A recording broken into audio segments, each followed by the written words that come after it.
चिन्मय ये रोचक स्थिति रे वर्तमान ओडिशा राजनीति आउ ओडिशा भारतीय जनता पार्टी रो स्थिति मध्य रोचक।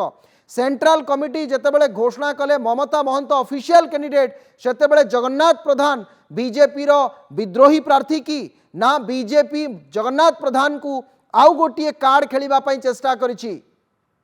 देखंतु अविनाश देखिए जे बीजेपी रे वर्तमान कौन चलती से कथा बुझा मुस्किल। सरकार रे किए कौन कहते आपन जानते कौ विभाग मंत्री कौ कथा कहते ताकू नहीं कि 1.5-2 मास है गोटे गोलमालिया स्थिति अच्छी। बर्तमान जो राज्यसभा कथा आसी राज्यसभा उपनिर्वाचन होउची 9टी राज्यर 12टी आसन निर्वाचन होउची एवं ओडिशा रे से उपनिर्वाचन होउची गोटे आसन खाली पड़तिबारु एवं संख्या दृष्टिकोण जदि विचार करा जाए तो बीजेपी खाता को संख्याटी जाउची बीजेपी निर्द्वंद्व जनक को पठे पारिबो। किंतु सकाळे देखा गला बीजेपी राज्यसभा एठिकार जी रही बुझाबुझ कर प्रभारी मुख्यमंत्री समस्त उपस्थित ममता महंत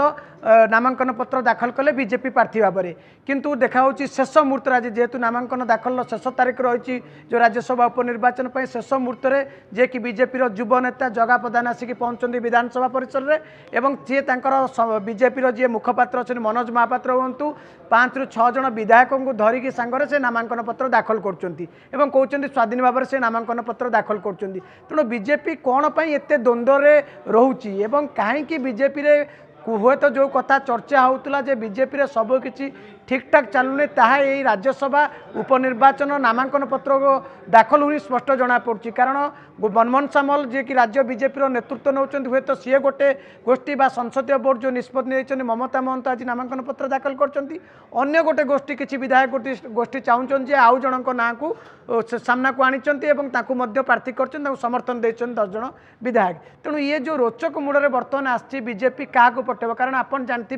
22 तारीख दिन हूँ प्रार्थीपत्र जांच करा 27 तारीख दिन प्रार्थीपत्र प्रत्याहार करा 3 तारीख दिन जब गोटे अधिक लोक किए नामांकन पत्र दाखल करते राज्यसभा निर्वाचन हम उपनिर्वाचन हम एवं ये कथा को जानी सारा पर कहीं द्वंद्व पड़ी राज्य बीजेपी और जगा प्रधान क्या इशारे नामांकन पत्र दाखल करे। कारण जगा प्रधान को जो आम सीनियर रिपोर्टर प्रियप्रीतम महांती जो पचारुंट से किसी आंसर दे पारना से केवल कहते मु नामांकन पत्र दाखल कर राज्यसभा उपनिर्वाचन तेबे सी कहीं नामांकन पत्र दाखल कले किए अनुमति देती क्या इशारा सी करती ना जगा प्रधान केवल गोटे डोमी कैंडिडेट हो छिड़ा होती यही कथा को रही। कारण कौटि ना कौटि से जिते ममता महंत नामांकन पत्र दाखल कर मुख्यमंत्री उपस्थित थे राज्य सभापति उपस्थित थे केंद्रीय नेतृवृंद उपस्थित थे विधायक माने थिले एवं खोद आसिक मुख्यमंत्री नहीं गणमाध्यम को सूचना देपर कौ सन्देह सृष्टि है कौन सृष्टि है कंपन बीजेपी एमती जो कि बीजेपी जो उत्तर विधायक प्रार्थी होते 2024 से नामांकन पत्र दाखल कर ये गोटे द्वंद्व बढ़ाई बीजेपी राजनीति रे एवं बीजेपी रे दुई गोष्ठी बा बीजेपी बर्तमान राज्यसभा उपनिर्वाचन दुई फल होती कथा स्पष्ट जना पड़ुछि। ओके किंतु चिन्मय एटी 3टी प्रश्न आपण जो कथार मु जानिया चाहिए बा सामना को आसुची। प्रथम प्रश्न जगन्नाथ प्रधान को जो 10 विधायक समर्थन कले से 10 विधायक को गोष्ठी कारण बर्तमान सीधा सड़क 2टी गोष्ठी प्रिय भी मोर सहयोगी अच्छा आप स्क्रीन को आणतु प्रिय प्रीतम चिन्मय 2 जन जाक अच्छा वरिष्ठ आमर सांबादिक प्रिय पाक जावाई चाहिए। प्रिय 10 जन विधायकों बिना दस्तखत बा बिना समर्थन रे जड़े राज्यसभा रो प्रार्थी पत्र भरी पारिबो नाही एवं जो 10 जन विधायक समर्थन देइछन्ति जगन्नाथ प्रधान को सेमाने कहा गोष्ठीर। एक नंबर कथा जगन्नाथ प्रधान को कौन आवश्यकता पड़ला जितेबले भारतीय जनता पार्टी रो संसदीय बोर्ड ममता महंत ना को घोषणा करिसेंति गतकाली एवं आज मुख्यमंत्री को आरंभ कर राज्य सभापति समस्ते तांको सहित जाइछन्ति लास्ट मोमेंट रे काहे कि जगन्नाथ प्रधान भरिले प्रश्न नंबर 2। प्रश्न नंबर 3 एटी गोटे केही भी चेकमेट रो गेम चेस खेलुछन्ति कि भारतीय जनता पार्टी रो राज्य बीजेपी वर्तमान से भली किछि आपन को दृश्यमान होछि कि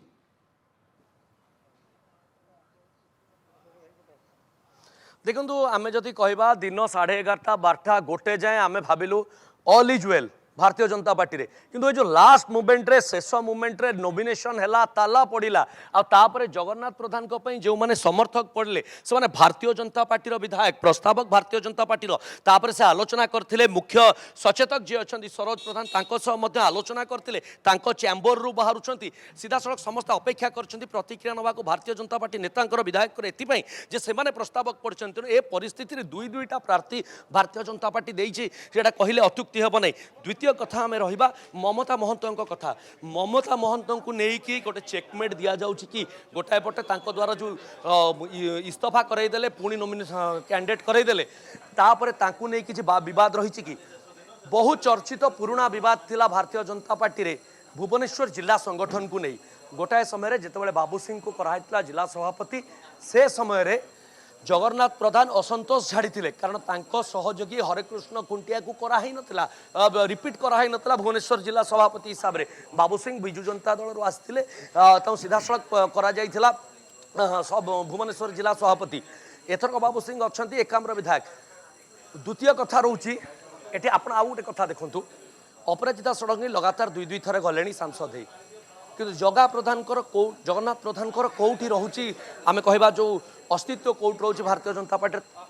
ताकू नहीं कि भी बहुत बड़ प्रश्न सृष्टि होची तेणु ए सब को भित्ति करी गोटाए कथा आम कहीपर जे भारतीय जनता पार्टी वर्तमान तो आम देखिलु भारतीय जनता पार्टी एपर्यंत कौन प्रेस रिलीज कि हेवीवेट नेता एक खंडन करना जगन्नाथ प्रधान नॉमिनेशन करछंती एक कथा ऊपर भी कार्यानुष्ठान एपर्यंत कौन आसी ना बा कौन लिखित भाव आसी ना जगन्नाथ प्रधान दल में नहांती द्वितीय कथा तृतीय कथा सबको बाद दे दिंतु संसदीय बोर्ड जो कथा आप कहते बीजेपी संसदीय बोर्ड आज मुख्यमंत्री मोहन माझी निजे कही बीजेपी संसदीय बोर्ड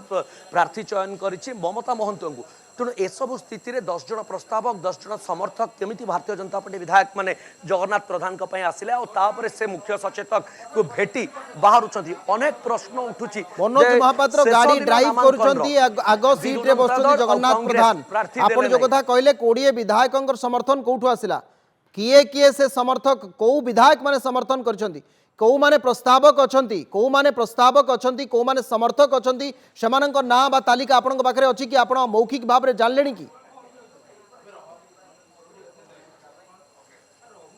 देखो पाखे नॉमिनेशन समय सब विजुआल आप देखु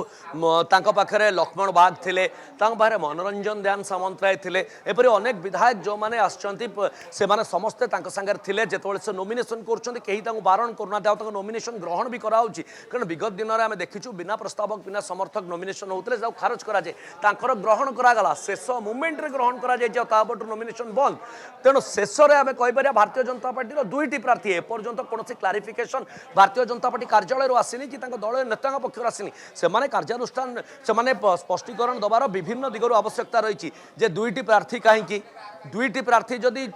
दुई जन भितर जन को संसदीय बोर्ड चयन करथिला तो जगन्नाथ प्रधान को नहीं द्वंद्व कहीं सृष्टि है कारण जगन्नाथ प्रधान भी बीजेपी विधायक मैंने समर्थक प्रस्तावक केमी पढ़ले जो कि ममता महंत जे कि संसदीय बोर्ड चयन रे आसी केमती प्रस्तावक पढ़ले द्वितीय कथा तृतीय कथा जगन्नाथ प्रधान किसी असंतोष अच्छी कि ना से चाहूले मात्र 37 खंड भोट रे पराजित होती से जो अनेक ना आसूला चर्चा रे मनमोहन सामल कथा कहतु समीर महांती कथा कहतु जे पठा जापे कि ममता महंत को रिपीट कर गोटे आम कह गिमिक खेला जाता ना भारतीय जनता पार्टी निज आड़ू चाहूनी ममता महंत जातु केवल भारतीय जनता पार्टी गोटे फेवर कराइला ममता महंत इस्तीफा देते बोली प्रार्थी कला अन्यपटे जगन्नाथ प्रधान को से समर्थन देवे क्रॉस वोटिंग हम कि अनेक प्रश्न उठुचे बढ़िया कथा लास्ट क्वेश्चन अत्यंत आपणकर गुरुत्वपूर्ण एवं ए प्रश्न गुड़िक मुझे चाहूँगी पढ़ीदेवाई बीजेपी रे सबकि ठीक ठाक अच्छी ना नहीं सबुठ बड़ प्रश्न वर्तमान समय चिन्मय एवं मोर सहयोगी प्रिय प्रीतम अछंती ममता को नहीं बीजेपी दुई फाड़ की प्रश्न नंबर 1 कारण ममता महंत प्रार्थीपत्र दाखल करबा परे जगन्नाथ प्रधान प्रार्थीपत्र दाखल कले बीजेपी रे विद्रोही प्रार्थी भाव में छिड़ा होइछंती कि जगन्नाथ प्रधान ये आउ एक बड़ प्रश्न वर्तमान समय कारण ममता ऑफिशियल कैंडिडेट ममता दलीय प्रार्थी होइतिले भी कहीं नामांकन भरिले जगन्नाथ प्रधान आउ अध घंटाए अच्छी नामांकन शेष होगापी कहीं भरिले जगन्नाथ को पाई जो 10 विधायक प्रस्तावक रही से केमती रहिले कारण जितेबाला दल जन को ऑफिशियल कैंडिडेट घोषणा कर सारी ये 10 विधायक केमिति दलर निष्पत्ति विरोध में गले राज्यसभा को नहीं बीजेपी रे विवाद वर्तमान तेजी कि कारण बीजेपी ममता को नहीं दुई फाड़ कथा जो चर्चा चलती स्वाभाविक भाव में बीजेपी रे ऑल इज नॉट वेल एक कथा वर्तमान प्रतीयमान होची कि